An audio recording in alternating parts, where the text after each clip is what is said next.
আসলে মেয়েদের জীবনে বিপদ তো মন্ত্রীর গাড়ির মতো সাইরেন বাজিয়ে আসে না। বিপদ আসে নিঃশব্দে, চুপি চুপি। সবসময় সাপের ভয় জীবন কাটিয়ে নিজের জীবনটাকে অভিশাপে ভরে দেবেন না। আসুন, খেলুন, আনন্দ হয়েই করুন। দেখুন, কোন গরিব মানুষ মেয়ের বিয়ে দেয় দায়মুক্ত হবে বলে, সে কেন আবার সেই মেয়েকে শ্বশুর বাড়ি থেকে নিজের বাড়িতে জোর করে নিয়ে আসবে? দিদু,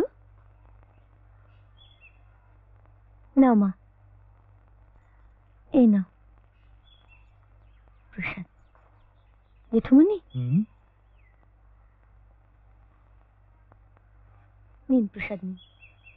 এই পুজো কি রোজই হয়? হ্যাঁ, বৃহস্পতিবার, প্রতি বৃহস্পতিবার। হ্যাঁ দাদা, হ্যাঁ। শ্রী, আমার বন্ধু দেবাংশু মিত্র, ওকেও প্রসাদ দে। উনি তো এসব বিশ্বাস করেন না। কি করে বুঝলেন?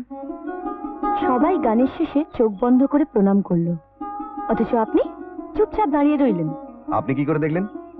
চোখ দিয়ে। আবার কি করে? তার মানে সবাই যখন চোখ বন্ধ করে প্রণাম করছিলেন তখন আপনি চোখ খুলে মাঝে মাঝে আমাকে দেখছিলেন।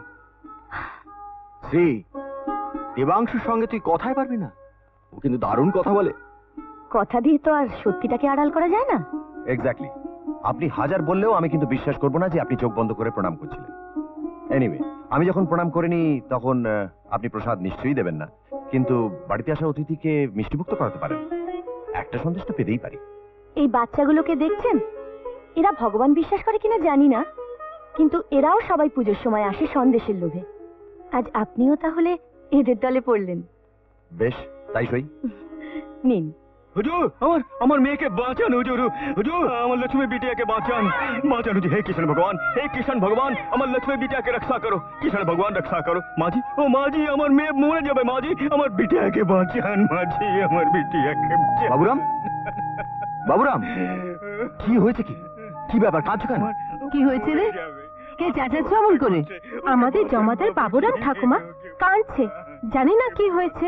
আমাকে একটু নিয়ে চল তো। बाबूजी, আমার लक्ष्मी को बचा लो बाबूजी, ওর শাস ওকে রোজ পিটতো। আমার জামাই भी রাত্রে নেশা করে এসে রোজ পিটতো, রোজ মারতো। আবার একটা নোংরা আওরতকে ঘরে এনেছে। বাবুরাম, তুই থামবি? আপনার পায়ে পড়ি। আরে বাবুরাম, কি করছিস? কি দাদা পুজোর কাপড় পরে আছে, তুই ছুঁয়ে দিলি? আমাকে মাফ করে দিন বড়ে বাবু, लेकिन ও মেরে বিটিয়া লক্ষ্মী রান্নাঘরের দরওয়াজা বন্ধ করে গায়ে কেরোসিন ঢালছে, বলছে কি আগুন লাগিয়ে মরবে, কারো কথা শুনছে না। ওকে বাঁচিয়ে দিন বড় বাবু। বলছো কি বাবুরাম? দরজা ভেঙে ফেলোনি কেন? চলো আমার সঙ্গে। শ্রীরাধা, তুই কোথায় যাচ্ছিস? বাবুরামের মেয়ে আত্মহত্যা করছে জেঠুমনি, সে মরে যাবে। তা বলে তুই ম্যাথরের বাড়িতে যাবি? হ্যাঁ শোন, ওগুলো পুলিশের কাজ, ওতে অনেক ঝামেলা। তাছাড়া চৌধুরী বাড়ির আব্রু আছে, ঐতিহ্য আছে।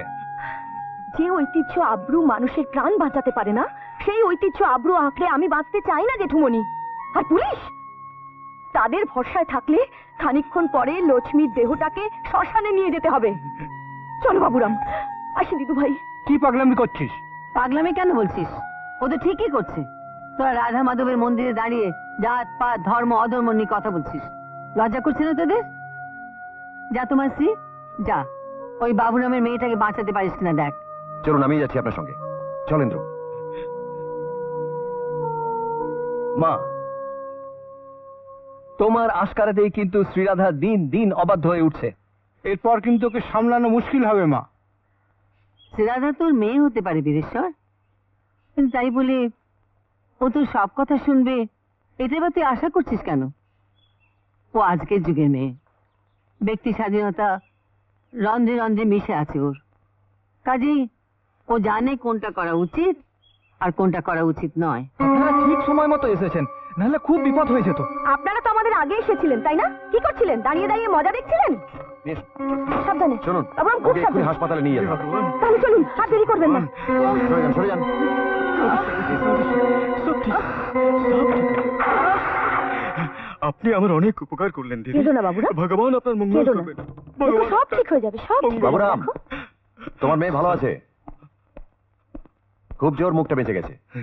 ওকে এখন ওটিতে নিয়ে যাওয়া হয়েছে, আর কোনো চিন্তা নেই। আপনার মেহেরবানি সাহেব। ইন্দ্র কোথায়? বাড়িতে একটা ফোন করতে গেছে। দেখো না বাবুরাম, দাদা কোথায় গেল? জরুর। আমি এক্ষুনি আসছি। আপনাকে অনেক ধন্যবাদ। আপনার জন্যই লক্ষ্মীকে এত তাড়াতাড়ি হাসপাতালে ভর্তি করা গেল। না না, ধন্যবাদ জানাবার কিছু নেই। মানুষ হিসেবে এটা তো আমাদের প্রত্যেকেরই কর্তব্য। তবে বাড়ির লোকেদের অমতে এই কাজটা করে আপনি কিন্তু অনেক বেশি সাহসের পরিচয় দিলেন। সাহসটা আমার চিরদিনই একটু বেশি।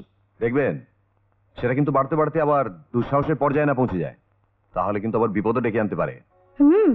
মেয়েদের বিপদ বলতে তো একটাই, আর সেটা এড়াবার ক্ষমতা আমার আছে। থাকলেই ভালো।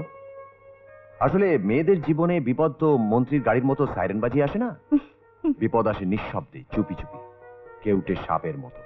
আপনি বোঝার আগেই কিন্তু ছোবল মারবে। নিজের অজান্তে কিন্তু বলেই ফেললেন, মেয়েদের জীবনে যারা বিপদকে বয়ে আনে সেই পুরুষরা তো আসে নিঃশব্দে, চুপি চুপি, কেউটে সাপের মতো। ও তাই বোধহয় আপনি এত সাবধানী, তাই সারাক্ষণ নিজের চারপাশে একটা লক্ষণ রেখা টেনে রাখেন, যাতে কোনো সাপ আপনার কাছাকাছি না আসতে পারে। কিন্তু ম্যাডাম, তাতে কিন্তু আপনি ঠকবেন। হঠাৎ দেখবেন ছদ্মবেশে কোনো রাবণ এসে ভিক্ষে চাওয়ার অজুহাতে আপনাকে লক্ষণ রেখার বাইরে টেনে আনবে। তাই বলছিলাম, সবসময় সাপের ভয় জীবন কাটিয়ে নিজের জীবনটাকে অভিশাপে ভরে দেবেন না। আসুন, খেলুন, আনন্দ হয়েই করুন, দেখবেন জীবনটা অনেক সহজ হয়ে যাবে।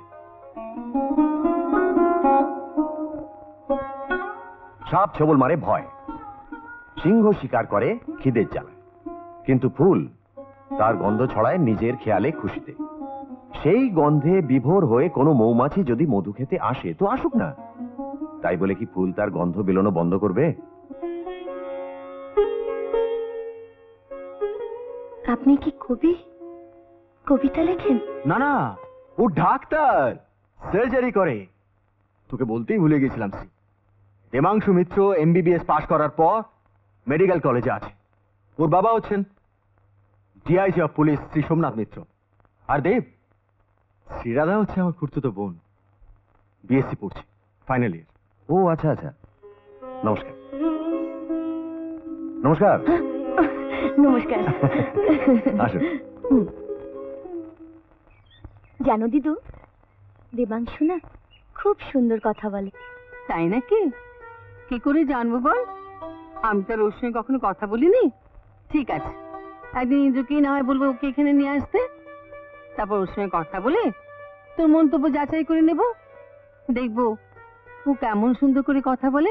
দিদু, তুমি কি কিছু মানে করতে চাইছো? উমা, কই না তো।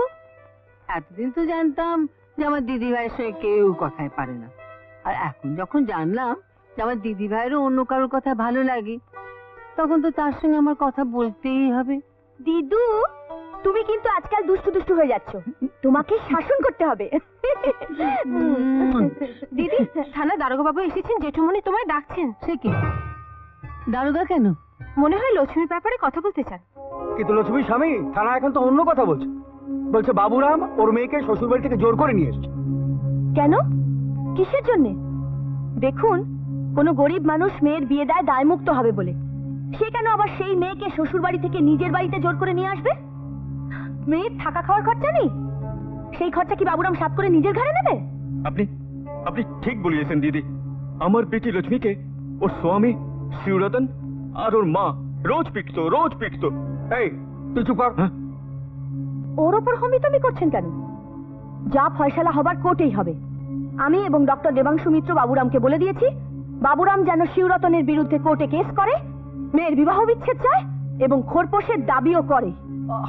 কোর্টে গেলে তো নানান কথা উঠবে, তোকে নিয়েও টানাটানি করবে। তাই বলছিলাম, শিবরতন যখন চাইছে, বাবুরাম যেন কেসটা না করে, তাহলে খোরপোশের টাকাটাও দিতে হবে না। আচ্ছা বলুন তো, এই অশিক্ষিত লোকটার মাথায় এসব আইনি বুদ্ধি এলো কি করে?